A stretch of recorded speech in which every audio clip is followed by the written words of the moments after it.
오늘 말씀을 한번 읽어보겠습니다. 다니엘 11장 32절부터 35절까지 말씀입니다. 다니엘서 11장 32절부터 35절까지 말씀인데요, 합독해서 읽겠습니다. 시작. 그가 속임수로 타락시킬 것이나 오직 자기의 하나님을 아는 백성은 강하여 용맹을 떨치리라. 백성 중에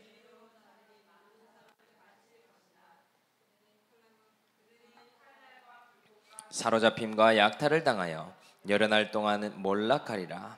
그들이 몰락할 때에 도움을 조금 얻을 것이나 많은 사람들이 속임수로 그들과 결합할 것이며 또 그들 중 지혜로운 자 몇 사람이 몰락하여 무리 중에서 연단을 받아 정결하게 되며 희게 되어 마지막 때까지 이르게 하리니 이는 아직 정한 기한이 남았음이라. 아멘.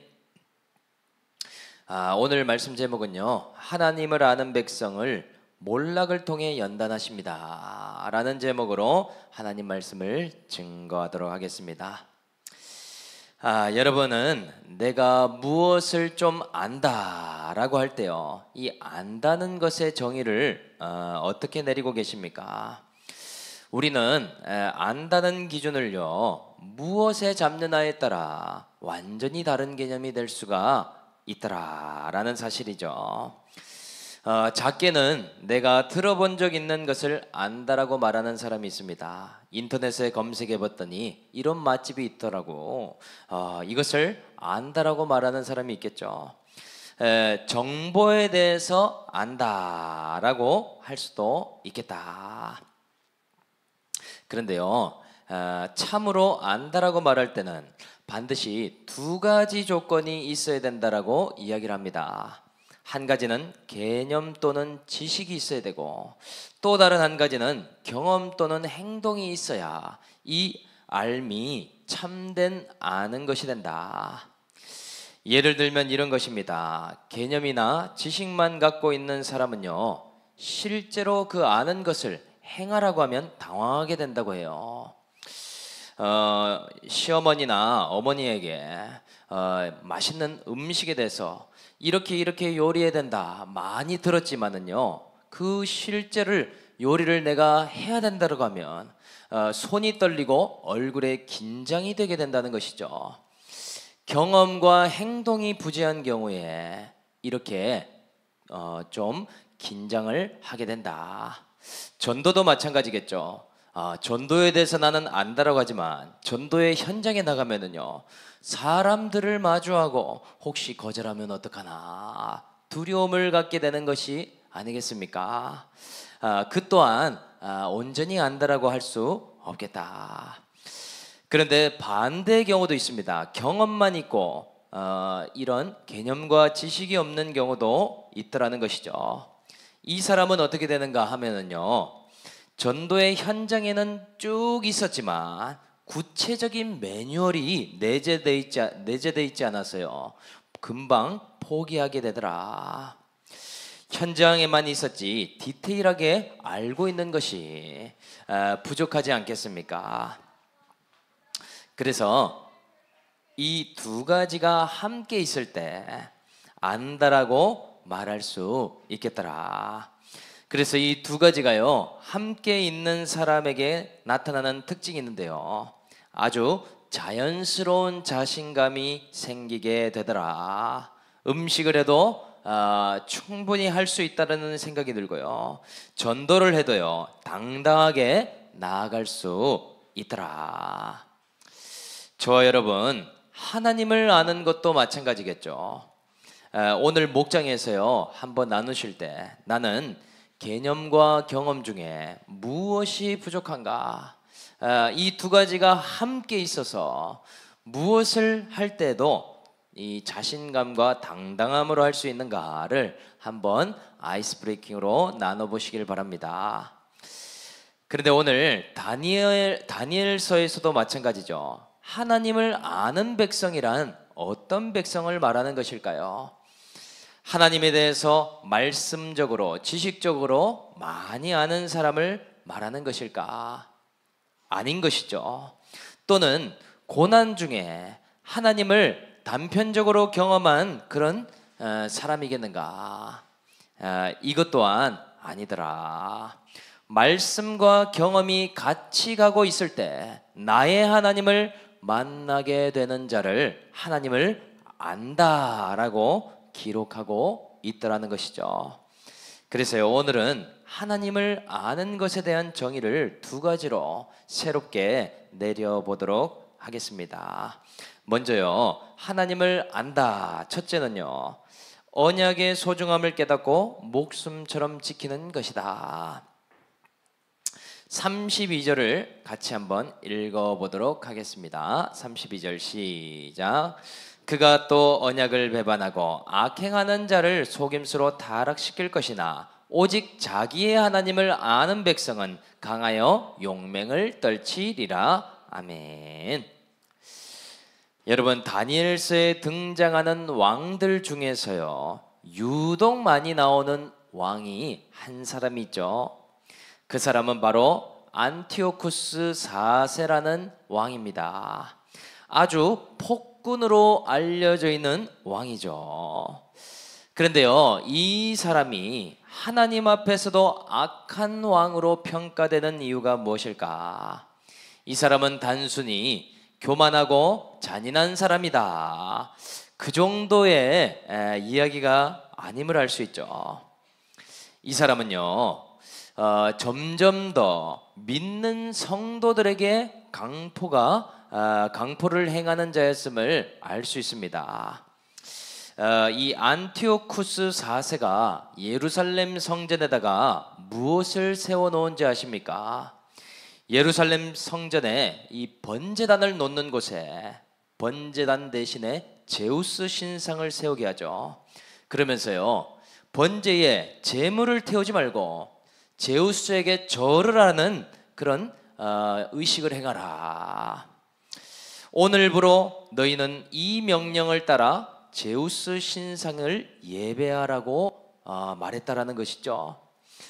그런데 한번 생각해 보십시오. 지금까지 하나님을 믿고 왔는데 갑자기 우상에게 절하라고 한다고 해서 바로 하겠습니까?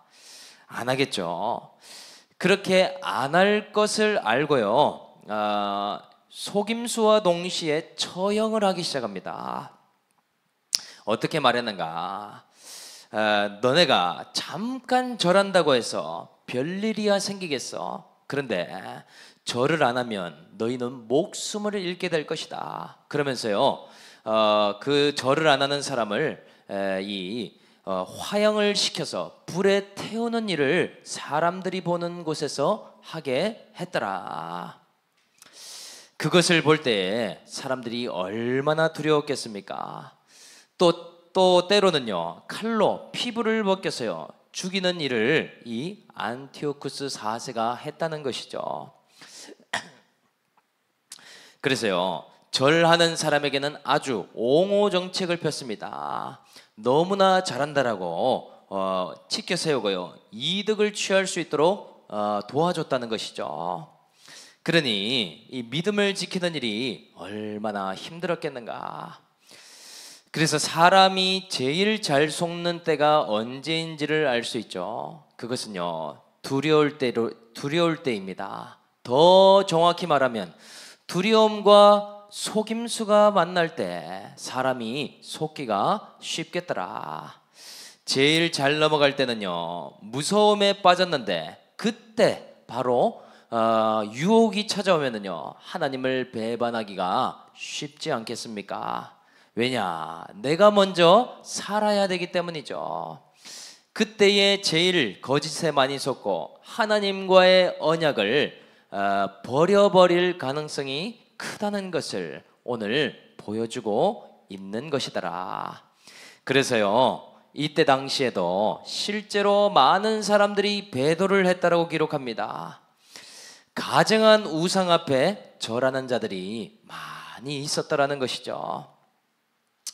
그런데 오늘 말씀해 보니까요, 그 가운데도 언약을 지키고 믿음을 지키는 자들이 있었다라고 하죠.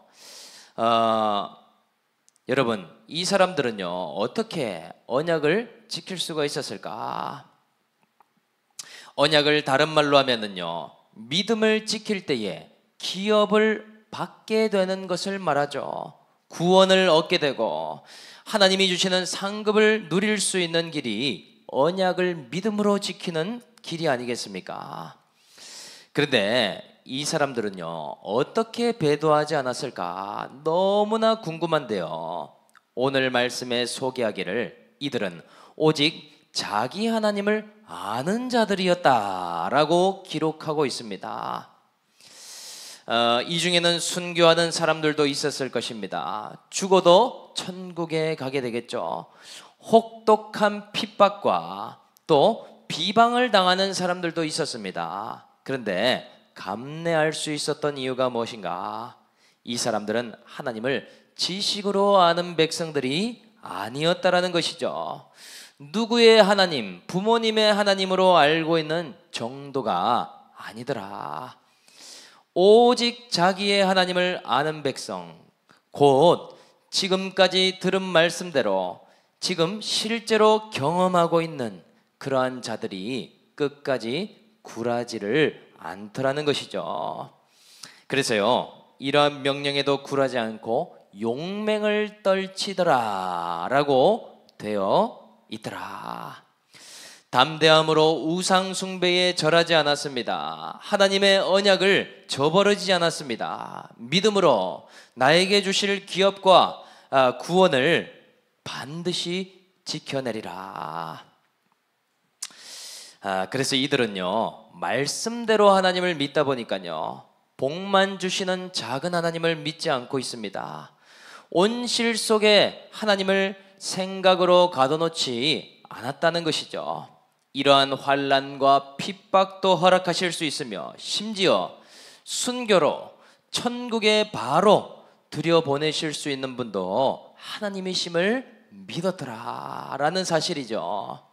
그 믿음이요, 다니엘에게도 있었고 에스더나 모르드게에게도 있었으며 성경의 수많은 인물들이 갖고 있던 같은 믿음이지 않았겠습니까? 그래서 크신 하나님을 믿게 되면 일어나는 것이요, 하나님에 대한 신뢰가 끊어지지 않더라.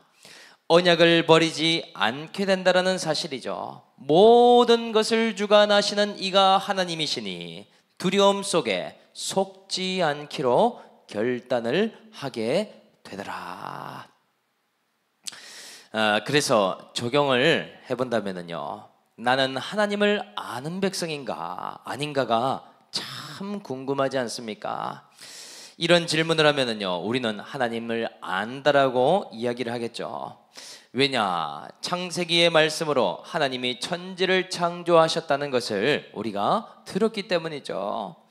또는 부모님이 저를 모태신앙으로 키우시고 부모님의 신앙, 누구의 신앙으로 하나님에 대해서 많이 들었기 때문에 나는 안다라고 말할 수 있지 않겠습니까? 그런데 하나님을 아는 자의 특징은요, 지속성이라고 말할 수 있습니다. 무엇에 대한 지속성인가? 언약에 대한 지속성을 말하더라. 하나님을 아는 자는요, 갑자기 물질이 대박이 터진다고 해서요, 하나님과 멀어지지 않습니다. 의외로요, 로또가 되면 사람들이 불행한 경우가 99%라고 해요. 누가 찾아와서 돈 달라고 하진 않을까? 바로 이사를 가버리고 이민을 가버린답니다. 또 이전에 알던 사람들과도요, 인연을 다 끊고 비포 애프터가 완전히 단절돼 버린대요.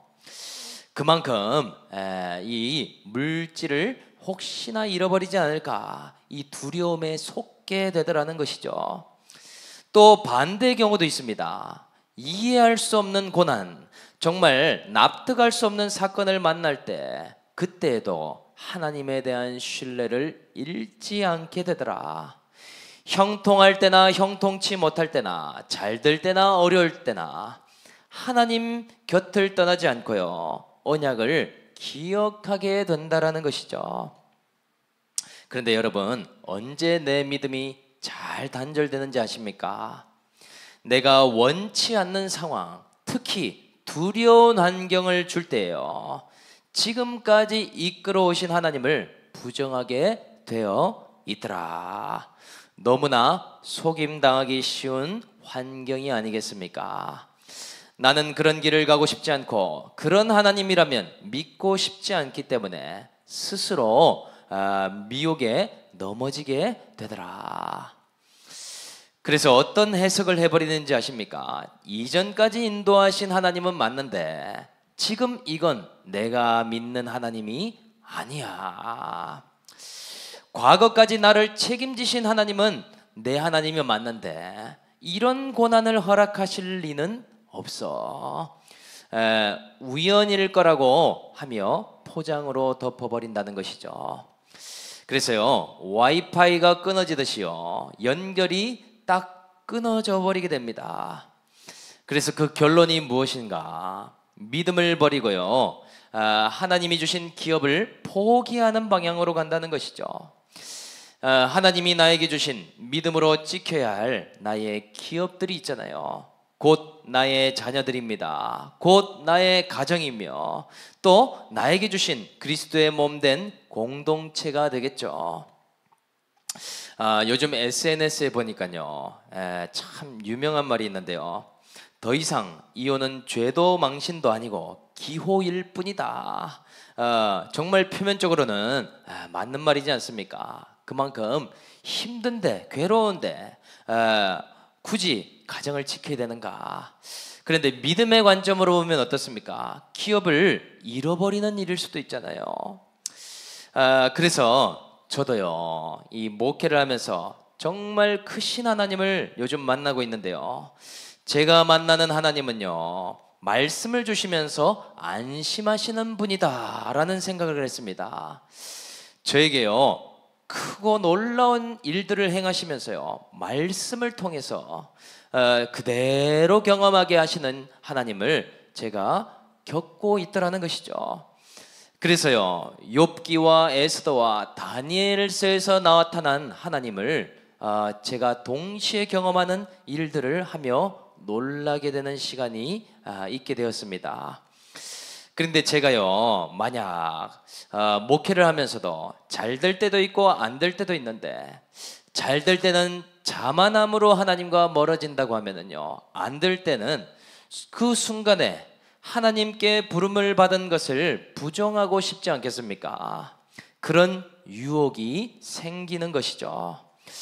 과거에 난청으로 성령의 불을 받고 하나님의 음성으로 너는 내가 택한 종이다, 이 음성에 대해서요, 제가 지금도 15년이 지났지만 잊을 수가 없는 체험인데, 그것을 부인하고 그때는 불렀지만 지금은 아닐 거야, 믿음을 버리는 결정을 하기가 쉽겠죠. 분명히 그리스도의 피값으로 그리스도의 몸된 올리브 공동체로 인도해 주셨는데요, 내가 믿는 주님은 이렇게 두려운 광야로 내모시는 분이 아닐 거야, 잠시 그때 세운 것이지 라고 해석을 한다면요, 결론은 하나님을 버리고 언약을 떠나는 그런 방향으로 결정을 내리지 않겠습니까? 믿음을 버리고 기업을 지킬 필요가 없다라고 제 스스로 합리화하게 될 것이더라. 굳이 고생해서 뭔 목회를 하겠는가? 사역을 할 필요는 뭔가? 그래서요, 앞으로 열심히 돈이나 벌어야지, 사명은 내려놓고, 안 그래도 요즘 루아가 캠핑 노래를 부르고 있는데, 나도 가족들과 캠핑이나 다니는 인생이 돼야 되겠다, 에헤라디야 하지 않겠습니까? 그런데요, 그쪽으로 간다면 언제 다시 돌아올 수 있겠는가? 하나님을 신앙하는 길이 아니라 기업을 얻는 방향이 아니더라는 것이죠. 그래서요, 참 오늘 이 다니엘 말씀을 통해서요, 다니엘아 너는 끝까지 가라, 이 말씀을 봉함함으로 너는 이 길을 가야 된다. 이번 주에 참 이 말씀이 저에게 크게 들리는 시간이 되었습니다. 저와 여러분, 두려움 때문에 참 참 속기가 쉽고, 미래의 불안과 무서움 때문에 우리는 미혹되기 쉬운 인생이나, 오늘 기쁠 때나 슬플 때나 잘 될 때나 어려울 때나 나의 하나님이 말씀하시고 인도하신다라는 사실을 기억함으로 신뢰하는 저와 여러분들이 다 될 수 있기를 주님의 이름으로 간절히 축복합니다. 하나님을 안다는 것 두 번째는요, 몰락이 나를 연단하는 세팅임을 깨닫는 것이더라. 35절을 같이 한번 읽어보겠습니다. 35절 시작. 또 그들 중 지혜로운 자 몇 사람이 몰락하여 무리 중에서 연단을 받아 정결하게 되며 희게 되어 마지막 때까지 이르게 하리니 이는 아직 정한 기한이 남았음이라. 아멘. 35절에 보니요, 그들 중 지혜로운 자 몇 사람이 라고 되어 있습니다. 그들 중에는 누구를 말하는 것일까요? 좀 전에요, 자기의 하나님을 아는 자들을 이야기하는 것이죠. 이 사람들을 설명하는데요, 정말 어울리지 않는 두 단어가 동시에 나오는 것을 볼 수 있습니다. 얼마나 고정관념을 깨는 단어인가. 지혜로운 자 몇 사람이 몰락을 했다라는 내용이죠. 여러분, 지혜와 몰락이 같이 갈 수 있는 단어가 맞겠습니까?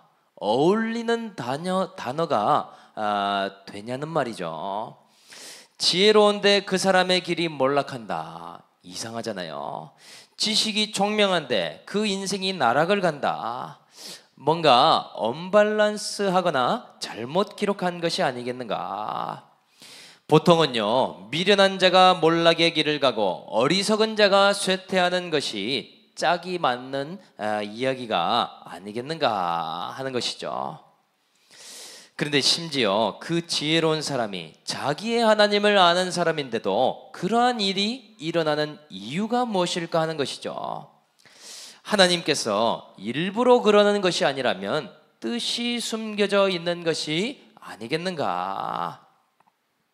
그런데 오늘 이 말씀을 보니까요, 우리의 고정관념을 완전히 깨뜨리고 있습니다.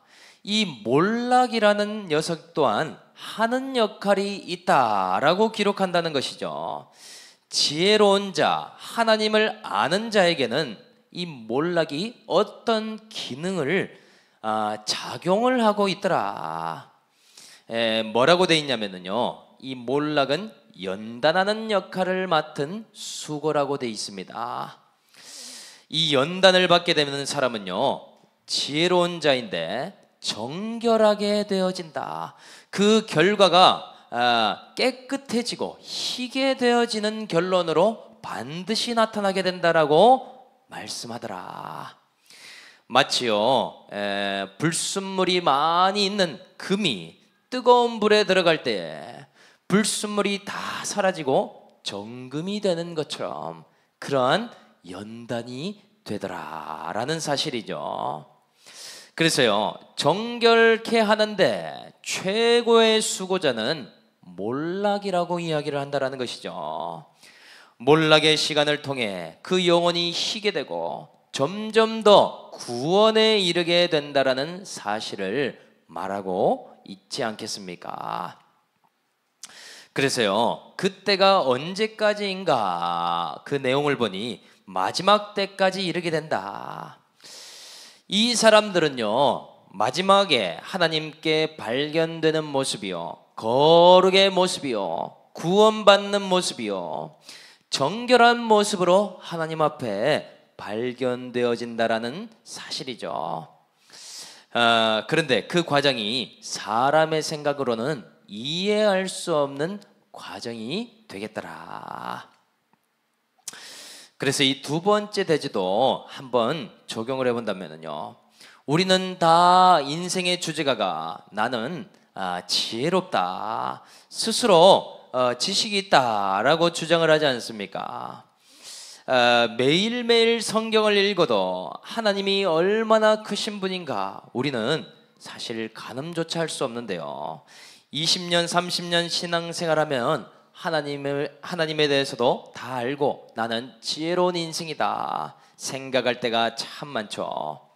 그런데 내가 모른다, 어리석다라는 것을 어떻게 알 수 있는가? 일단은요, 몰락의 시간부터가 해석이 잘 안 되더라는 것이죠.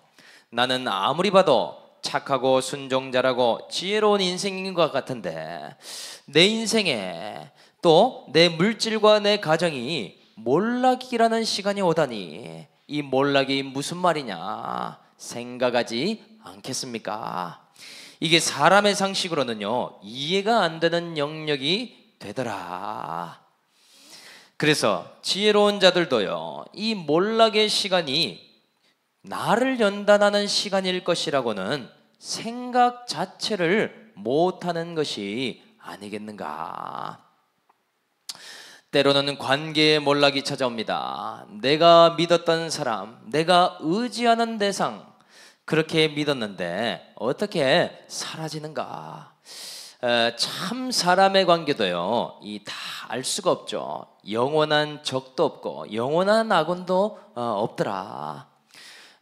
재밌는 이야기를 드리면은요 이번에 탁구장이 접어지면서 동호회도 유지를 할지 말지 찬반 투표를 하는 시간이 있었는데요 거의 55대 40으로 유지가 되었을까요? 해체가 되었을까요?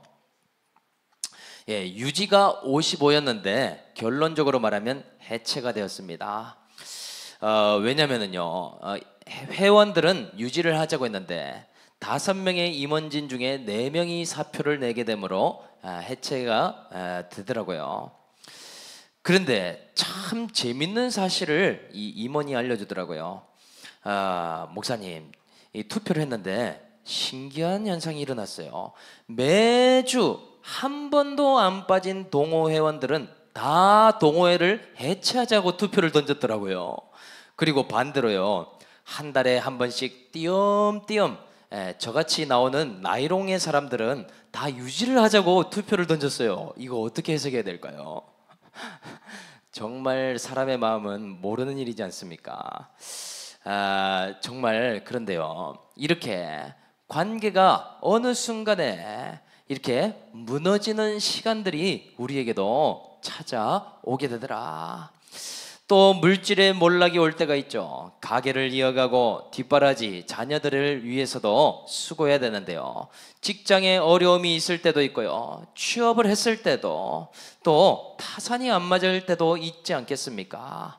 그 밖에도 건강의 몰락, 내가 하는 모든 사업 프로젝트 이런 것들에 무너지는 사건이 올 때가 얼마나 많은가.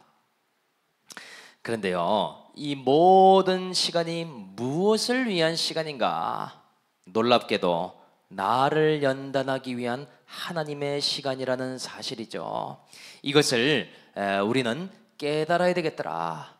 하나님보다 의지하는 모든 것을 무너뜨리고요 나를 믿음의 한 사람으로 변화시켜가기 위해서 하나님은 다른 것들을 무너뜨릴 수 있음을 우리는 기억해야 하겠더라. 그래서 구속사의 주인공인 내가 먼저 훈련받고 연단받게 될 때요 이러한 수고들이 점점 사라지게 되는 것이 아니겠습니까? 몰락과 같은 연단이 있을 때 내가 그 연단을 잘 받아가야 되겠더라. 그렇다면 내가 연단을 지금 받고 있나 안 받고 있나를 어떻게 알 수 있는가?